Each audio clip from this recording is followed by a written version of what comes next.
Reserve bank of India की monetary policy की घोषणा कल ही की गई थी रिजर्व बैंक गवर्नर श्रीमान शक्तिकांत दास द्वारा। आपको पता है हर 3 महीने के बाद में आरबीआई अपनी मॉनेटरी पॉलिसी जारी करता है, जिसमें विभिन्न प्रकार की रेटों में कुछ कमी या कुछ बढ़ोतरी आरबीआई द्वारा की जाती है। उसी के मद्देनज़र मैं आपसे आज आरबीआई मॉनेटरी पॉलिसी सितंबर 30 में जो अनाउंस की गई थी उससे रिगार्डिंग कुछ चर्चाएं करूंगा। तो देखिए, रेपो रेट आप जैसे स्क्रीन पर देख रहे हैं, repo rate, SDF, GDP projection financial year 22-23, inflation projection financial year 22-23। अब सबसे बड़ी बात है रेपो रेट। रेपो रेट कई वर्षों से फिक्स थी और कई आरबीआई की मॉनेटरी पॉलिसी में इसमें बदलाव नहीं किए गए थे। इस बार रेपो रेट में बदलाव किया गया है और वो भी 50 बेसिस। पहले ये 5.4 थी, उसकी जगह अब ये 5.9 की गई है। तो क्या इफ़ेक्ट पड़ेगा इंडियन इकॉनमी पर रेपो रेट का, और रेपो रेट क्या होती है, इससे रिगार्डिंग मैं आपसे आगे चर्चा करूंगा। देखिए, आरबीआई जैसा कि आप स्क्रीन पर देख रहे हैं, RBI hikes repo rate by another 50 basis point two 5.9%। अब ये 50 बेसिस पॉइंट बढ़ाई है। ये पहले 5.4 थी, अभी ये 5.9 हो गई है। GDP 2022-23 projected to grow at 7%। कहने का मतलब है फाइनेंशियल ईयर 22-23 में भारतीय इकॉनमी 7% की दर से ग्रो करेगी। ये आरबीआई की ओर से अनाउंस किया गया है। अब मे भी इसमें माइनर कम भी हो सकती है और ये बढ़ भी सकती है। ये एक आरबीआई की तरफ से प्रोबेबली ये बताया गया है कि 7% की रेट से इंडियन इकॉनमी ग्रो करेगी। Internet banking facility to be started for regional rural bank customers. RBI ने ये भी घोषणा की है कि इंटरनेट बैंकिंग फैसिलिटी है वो रूरल बैंक सेक्टर में भी प्रोवाइड की जाएगी, क्योंकि जितने भी नेशनलाइज बैंक है, ज़्यादातर गाँवों में बहुत कम नेशनलाइज बैंक है। इंटरनेट फैसिलिटी की वजह से ही वो गाँव में ग्रो नहीं कर रहे हैं। तो आरबीआई ने ये घोषणा की है कि इंटरनेट बैंकिंग फैसिलिटी भी रीजनल रूरल बैंक में जारी की जाएगी।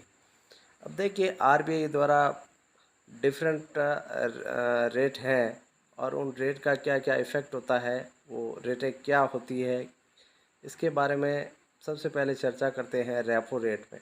रेपो रेट क्यों बढ़ाई गई है, इसके पीछे क्या कारण है, क्या होती है repo rate, reverse repo rate क्या होती है, इसके बढ़ने और घटने से इकॉनमी पर क्या इफ़ेक्ट पड़ता है, बैंक रेट क्या होती है, बैंक रेट का बैंकिंग सिस्टम में कितना बड़ा रोल है, वैसे के वैसे सीआरआर और एसएलआर का भी बैंकिंग सेक्टर में कितना बड़ा रोल है। देखिए, रेपो रेट वो रेट होती है जिस रेट पर बैंक के द्वारा, ध्यान से सुने, बैंक के द्वारा आरबीआई से जो मुद्रा ली जाती है लोन के रूप में, उस पर जो इंटरेस्ट चुकाना पड़ता है बैंक को, आरबीआई को, वो होती है रेपो रेट। रेपो रेट का मतलब है, जैसे कोई बैंक है, जैसे एसबीआई बैंक है, एसबीआई बैंक को, एसबीआई बैंक बैंकिंग सिस्टम में मोस्टली क्या काम होता है, बैंक कस्टमर से डिपॉजिट लेती है और लोन के रूप में वापस कस्टमर को प्रोवाइड करती है। तो अब इसमें बैंक की जो फ़्लो है, कैश फ्लो है, उसको एडजस्टमेंट करने के लिए बैंक को आरबीआई से लोन लेना पड़ता है। कहने का मतलब, जैसे एसबीआई बैंक है, एसबीआई बैंक आरबीआई से लोन लेगा तो वो लेगा रेपो रेट पर। तो रेपो रेट का मतलब हुआ, एसबीआई बैंक आरबीआई को जिस रेट ऑफ इंटरेस्ट से इंटरेस्ट देगा उसको हम कहेंगे रेपो रेट। अब इसके बढ़ने से क्या इफ़ेक्ट होता है और इसके घटने से क्या इफ़ेक्ट होता है। जैसे रेपो रेट में हाइक करने से क्या होगा कि बैंकें, जितने भी नेशनलाइज बैंकें हैं, वो आरबीआई से लोन कम मात्रा में लेगी, या लेगी भी तो उनकी लागत ज़्यादा रहेगी, इंटरेस्ट ज़्यादा रहेगा। तो उससे क्या होगा, बैंक कस्टमर को जो लोन देती है वो लोन का रेट ऑफ इंटरेस्ट बढ़ा देगी। इससे क्या होगा कि मार्केट में जो कैश फ्लो है, कस्टमर के हाथ में जो कैश है लोन के रूप में बैंकों द्वारा लोन दिया जा रहा है, इंडियन इकॉनमी में जो लोग हैं कस्टमर हैं उनमें वो क्षमता कम होगी। कहने का मतलब बैंकों द्वारा मार्केट में कैश फ्लो कम होगा, जिससे क्या होगा, कस्टमर के हाथ में जब पैसा कम आएगा तो वो मार्केट में ख़रीदारी भी कम होगा, ख़रीदारी भी कम करेगा, जिससे इन्फ्लेशन पर सबसे बड़ा इफ़ेक्ट पड़ेगा।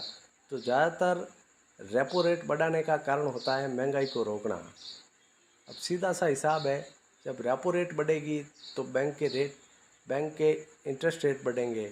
जब इंटरेस्ट रेट बढ़ेंगे तो कस्टमर बैंकों से लोन लेने में थोड़ा कम लोन लेंगे, और वो कम लोन लेंगे तो कस्टमर के हाथ में जब पैसा कम आएगा तो ऑब्वियसली बात है वो पैसा मार्केट में कम जाएगा। इससे क्या होगा, महंगाई पर कंट्रोल होता है। तो मोस्टली सरकारें रेपो रेट महंगाई को कंट्रोल करने के लिए बढ़ाती है। आई होप आपको रेपो रेट समझ में आई होगी। इसी तरह से होता है reverse repo rate. Reverse repo rate वह रेट होता है जो रेपो रेट का उल्टा होता है। जैसे रेपो रेट में बैंक द्वारा आरबीआई से लोन के रूप में मुद्रा ली जाती है। अब जो आरबीआई के पास में जमा पूंजी होती है उस पर जो बैंक को ब्याज मिलता है उसको हम कहते हैं रिवर्स रेपो रेट। वैसे होता है बैंक रेट। बैंक रेट एक फिक्स रेट होता है। उस आरबीआई की गाइडलाइन के अनुसार बैंक रेट से नीचे के रेट पर कोई भी बैंक लोन नहीं दे सकता। तो ये आरबीआई ने एक फ़िक्स रेट बना रखा है कि इससे नीचे आप लोन नहीं दे सकते। सीआरआर और एसएलआर ये दो रेशियो है, कैश रिजर्व रेशियो। इसका क्या मतलब होता है, और स्पेशली रिजर्व रेशियो, इनका क्या मतलब होता है। देखिए, सीआरआर वो रेशियो होता है जिसमें बैंक द्वारा आरबीआई के पास में फ़िक्स अमाउंट डिपॉजिट करना पड़ता है। कहने का मतलब है बैंकों द्वारा आरबीआई के पास एक फ़िक्स अमाउंट, जैसे 100 करोड़ रुपए फिक्स सीआरआर है तो वो 100 करोड़ रुपए आरबीआई के पास रखने ज़रूरी होते हैं। ये क्यों करता है आरबीआई? सीआरआर बढ़ने से क्या होता है, बैंकों के पास में अमाउंट कम मात्रा में रहता है, बैंकों से आरबीआई अमाउंट खींच लेता है अपने पास में। ये फ़िक्स रेशियो होता है। जैसे ज़्यादातर ये कम कम और ज़्यादा होता रहता है। कभी 3% रहता है, कभी 4% रहता है।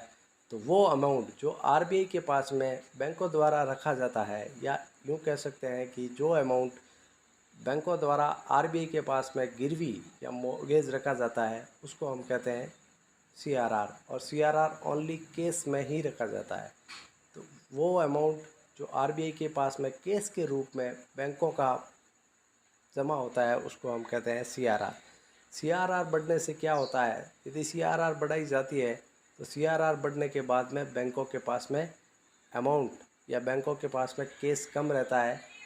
और एसएलआर एक ऐसा रेशियो है, इस रेशियो का मतलब है बैंक को अपने खुद के पास में केस या दूसरी कोई भी असेस्ट के रूप में जो परसेंटेज आरबीआई निर्धारित करता है वो परसेंटेज बैंक को अपने खुद के पास में ऑब्वियसली रिजर्व रखना पड़ता है। तो उसको कहा जाता है एसएलआर। अब आपको समझ में आया होगा। मैं एक ब्रीफ हिस्ट्री देता हूँ। जैसे रेपो रेट है, रेपो रेट का सीधा सा मतलब है बैंक आरबीआई के पास में आरबीआई किससे जो भी रेट से पैसे लेते हैं उस रेट को कहते हैं रेपो रेट। रिवर्स रेपो का उल्टा है। बैंक रेट इस बैंक रेट से नीचे बैंक लोन नहीं दे सकते। सीआरआर एक ऐसा रेशियो होता है जो आरबीआई के पास में बैंकों द्वारा फिक्स केस के रूप में रखना पड़ता है, वो होता है सीआरआर। और एसएलआर ऐसा रेशियो होता है जिसमें बैंक का खुद के पास में ही केस या एसेट के रूप में रखना पड़ता है। Thank you. ये कुछ आरबीआई की मॉनेटरी पॉलिसी से संबंधित आपसे बातें मैंने साझा की है। Thank you for watching.